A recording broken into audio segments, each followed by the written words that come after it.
नमस्कार. स्वागत आहे तुमचं आम्ही सातारकर किचनमध्ये. आज आपण बनवणार आहोत सगळ्यांच्या आवडीचा नाश्त्याला किंवा डब्यासाठी परफेक्ट असा आलू मटार पराठा. गरमागरम पराठ्यावर लोण्याचा गोळा आणि बाजूला दही लोणचं.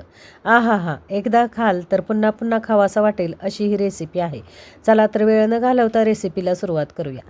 इथे 1 वाटी मटारदाणे घेतले, 1 वाटी उकडलेला बटाटा घेतलेला आहे. त्याचबरोबर इथं आपण 1 चमचा धणे जिरे पावडर घेतली, अर्धा चमचा आमचूर पावडर घेतली, 1 छोटी वाटी आपण बारीक चिरलेली कोथिंबीर घेतली, अर्धा चमचा गरम मसाला घेतला, अर्धा चमचा चाट मसाला घेतला आणि अर्धा चमचा लाल मिरची पावडर घेतली. आता इथं तुम्हाला आवडत असेल तर तुम्ही आलं लसूण पेस्टही घेऊ शकता. आणि एवढ्या साहित्यामध्ये आपल्याला आज पराठा बनवायचा आहे. इथं मी चपात्यांची कणिक मळून घेतलेली आहे. पहा इथं छान अशी मऊ लुसलुशीत कणिक मी मळलेली आहे. ही कणिक मळून मी कमीत कमी 2 तास भिजत ठेवली. छान अशी गव्हाच्या पिठाची कणिक आपण मळलेली आहे. चपात्यांसाठी मी इथं कणिक मळली, पण आज आपण याच्यापासून पराठे बनवणार आहोत. 1 चमचा तेलावरती हे मटार दाणे जे आहेत हे आपल्याला शेकवून घ्यायचे आहेत. व्यवस्थित असे 1-2 मिनटासाठी आपण मटार दाणे शेकवून घेतले की पराठ्यामध्ये कच्चे मटार दाणे लागत नाहीत. आपले शेकले की मऊ होतात आणि मऊ झाले की जेव्हा आपण पराठा खरपूस खमंग भाजून घेतो तेव्हा हे मटार दाणे आपोआप शिजले जातात. तर पहा इथं जेव्हा 1 चमचा तेलावरती तुम्ही हे मटारदाणे गरम करून घेता तेव्हा त्याचा पूर्णपणे कच्चेपणा जातो. आता पुन्हा एकदा 2 चमचे तेल घेतलं, त्याच्यावरती जिरे, मोहरी, हिंग, हळदीची फोडणी केली आणि हा उकडून मॅश केलेला बटाटा आपण घेतलेला आहे. बटाटा हाताने फोडून घ्या, एकदम मॅशही करू नका किंवा एकदम किसणीच्या साह्याने किसूनही घेऊ नका. हाताने फोडा म्हणजे छान व्यवस्थित असे हे पराठे आपले चवीला छान लागतात. आता त्याच्यामध्ये आपण जे मटारदाणे गरम करून घेतले होते ते मटारदाणे घेतले आणि 1-2 मिनटासाठी सगळा हा मटार आणि हा बटाटा आहे हा छान असा परतून घ्यायचा. आता पावडर मसाले घेऊया. 1 चमचा धणे जिरे पावडर, अर्धा चमचा आमचूर पावडर, अर्धा चमचा लाल मिरची पावडर आणि अर्धा चमचा गरम मसाला, अर्धा चमचा चाट मसाला, थोडीशी कोथिंबीर घेऊया बारीक चिरलेली. आणि एवढ्या मसाल्यांवरती छान असा जेव्हा आपण इथं चाट मसाला वापरतो, आमचूर पावडर वापरतो, तेव्हा इतकी अप्रतिम चवीचा हा पराठा बनतो. नेहमी आपण एखादा मसाला हिरवा मसाल्यामध्ये पराठा करतो किंवा आलं लसूण पेस्ट टाकून, हिरवी मिरची कोथिंबीर टाकून हा पराठा करतो. तसा न करता एकदा या मसाल्यांमध्ये पराठा करून पहा, छान चवीचा हा पराठा होतो. आता हे व्यवस्थित सगळं आपल्याला सारण करून घ्यायचं आहे. चवीनुसार मीठ घालायचं आणि छान असं परफेक्ट असं सारण आपलं आलू मटारसाठी पराठ्यासाठी तयार झालेलं आहे. पाहिलं आता हे सारण आपल्याला साईडला ठेवायचं आणि थंड होऊ द्यायचं आहे. मी काय केलं, जेव्हा मटारदाणे गरम करून घेतले तेव्हा अर्धे मटारदाणे मिक्सरला लावून घेतले आणि अर्धे मटारदाणे भाजीमध्ये घेतले. आता हे जे मिक्सरला लावलेले मटारदाणे आहेत हे आपण या सारणामध्ये मिक्स करूया आणि सारणामध्ये हे मटारदाणे मिक्सरचे मटारदाणे मिक्स करून व्यवस्थित असं हे सारण आपल्याला करून घ्यायचं आहे. पहा इथं छान असे हे मटारदाणे जेव्हा शेकवून घेतो आपण गॅसवरती 1 चमचा तेलावरती शेकवून घ्या म्हणजे छान एकदम मऊसर होतात आणि कच्चेपणा त्याचा बराचसा कमी होतो. आणि ज्यावेळेस आपण व्यवस्थित पराठे भाजून घेणार तेव्हाही हे मटारदाणे छान शिजले जातात. आता आपण चपातीच्या जेवढा उंडा घेतो चपातीसाठी तेवढा उंडा पराठ्यासाठी घ्या. पहा इथं मी दाखवते तुम्हाला. हे पहा अशा पद्धतीने एवढा आपल्याला उंडा घ्यायचा आहे. आता ह्याला पीठ लावायचं आणि याची वाटी तयार करायची आहे.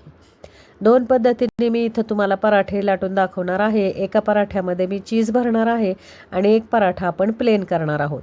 पहा अशी वाटी करायची आणि याच्यामध्ये आता हे सारण आपल्याला भरायचं आहे. अजिबातसुद्धा हा पराठा फुटत नाही, सारण बाहेर येत नाही. जेव्हा सारण तुमचं व्यवस्थित असा घट्ट गोळा होतो तेव्हा अजिबातसुद्धा सारणामध्ये पाणी ठेवू नका. बटाटा जेव्हा तुम्ही मॅश करून घ्याल तेव्हा पूर्णपणे सुक्का बटाटा करून घ्या, पाणी अजिबात ठेवू नका म्हणजे हे पराठे फुटत नाहीत. व्यवस्थित असं सारण आपल्याला पराठ्यामध्ये भरायचं, उंड्यामध्ये भरायचं आणि हा छान असा पॅक करायचा आणि हलक्या हाताने हा पराठा आपल्याला लाटून घ्यायचा आहे. अजिबातसुद्धा हा पराठा दाबू नका. थोडासा जरी तुम्ही लाटताना दाबलात तरी त्याच्यातून सारण बाहेर येतं. पहा, इतकं व्यवस्थित असा हा चिकटवून घेतला आहे मी आणि छान असा हा एकसारखा मी हा गोळा करून घेते. म्हणजे चारी बाजूला हे जे सारण आहे हे चारी बाजूला व्यवस्थित आपल्या पराठ्यामध्ये पसरलं जातं. पोळपाटावरती खाली पीठ मी घेतलेलं आहे आणि पराठ्यावरती वरती थोडंसं पीठ घेणार आहे मी. आणि पीठ घेऊन छान असा हा दाबून घ्यायचा आहे पराठा आपल्याला आणि हलक्या हाताने आपण लाटून घ्यायचा आहे. अजिबातसुद्धा बेलनं दाबू नका त्याच्यावरती. पराठ्यावरती जर बेलनं तुम्ही दाबलत किंवा दाबून पराठा लाटलात तर संपूर्ण सारण बाहेर येण्याची शक्यता असते. पहा, इथं पराठा लाटून झालेला आहे. मी जास्ती पातळ नाही आणि जास्ती जाड पराठा ठेवलेला नाही. मिडियम पराठा मी लाटून घेतलेला आहे आणि तवा छान गरम झाला. तव्यावरती 1 चमचाभर तेल टाकलं मी. पूर्ण तव्याला तेल लावून घेतलं आणि हा पराठा आपल्याला सोनेरी कलरवरती शेकवून घ्यायचा आहे.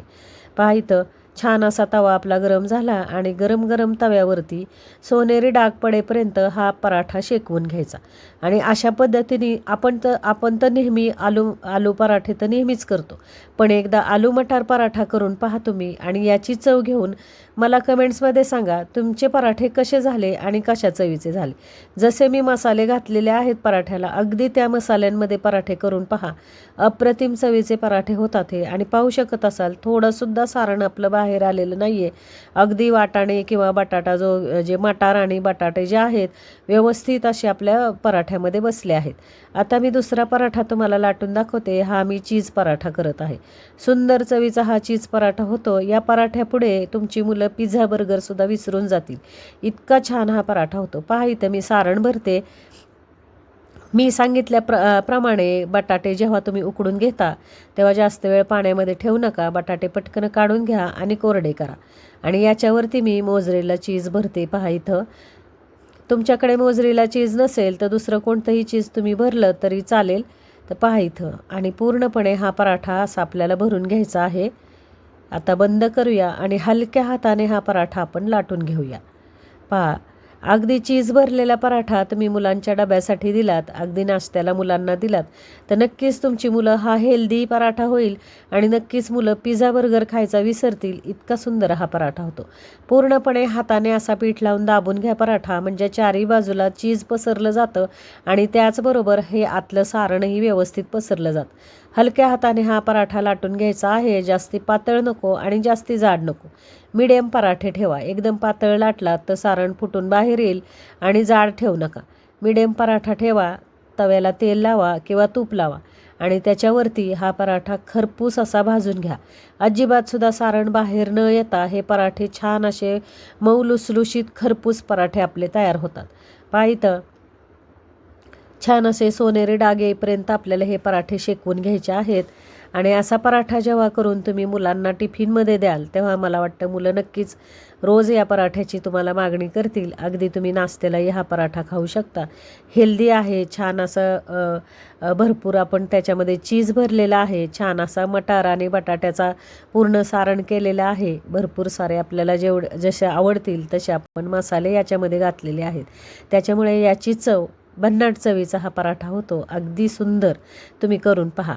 आणि हा चीज पराठाही आपला तयार झालेला आहे. आपण काढून घेऊया.